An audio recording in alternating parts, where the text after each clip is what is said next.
I now give the floor to the distinguished permanent representative of Timor-Leste.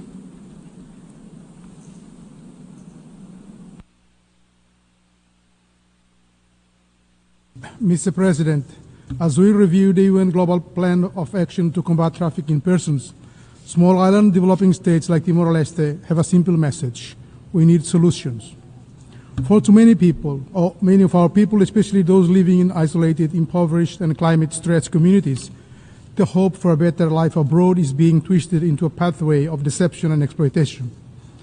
Even as Timor-Leste expands safe and formal labor mobility with its neighbors, traffickers continue to prey on individuals who see migration as their last viable option. Recent cases show that emerging sophistication of these networks.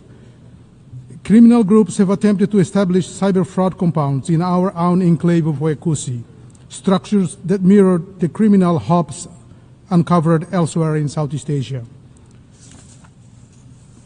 Mr. President, the Global Plan of Action has shown that progress depends on strengthening all three pillars. Prevention requires reducing vulnerability at its roots. Prosecution must be as agile as the crimes we face, and protection must be immediate and conditional and humane. In that context, allow me to highlight 5 urgent actions that can give real force to the renewed global plan of action. First, equip small states with digital investigative capacity, funding, technology, and training to trace online recruitment and dismantle cyber trafficking networks. Second, establish global standards that require technology companies to detect trafficking indicators, remove fraudulent recruitment networks, and cooperate with cross-border investigations. Third, create an international emergency repatriation and reintegration fund so no victim remains stranded due to the lack of resources or diplomatic reach.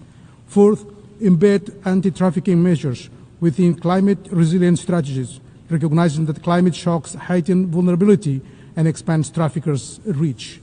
Fifth, institutionalize annual reviews anchored in survivor leadership, ensuring that policy keeps pace with evolving trafficking methods, including AI-driven recruitment and online exploitation.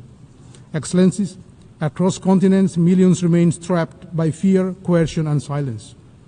For the missing sons and daughters, for every person whose dignity is stolen by traffickers, we owe more than words. Let us break the chains.